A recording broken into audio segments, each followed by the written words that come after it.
সাতক্ষীরা ৪ আসনের সংসদ সদস্য গাজী নজরুল ইসলামের ভাইরাল ফুটেজের টাইম স্ট্যাম্পে 2023 সাল দেখা গেলেও ফুটেজটি পুরনো নয়। ডিজিটাল অনুসন্ধানমূলক সংবাদ মাধ্যম দ্য ডিসেন্টের বিশ্লেষণে নিশ্চিত হওয়া গেছে ফুটেজটি মূলত 2026 সালের নির্বাচনের পরেই ধারণকৃত। প্রথম ভিডিওতে সময় ভুল থাকলেও একই ঘটনার দ্বিতীয় ফুটেজে এমপির গাড়িতে থাকা 2026 সালের সংসদ সদস্য কার্ড এবং দুটি ভিডিওর হুবহু এক পোশাক ও আসবাবপত্র এই সত্যতা প্রমাণ করে।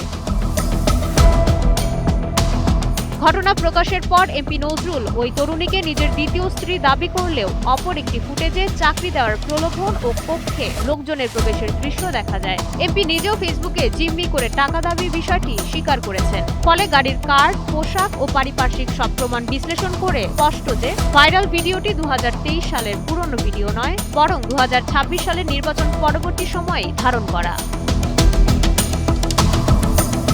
মাইশা মালিহা,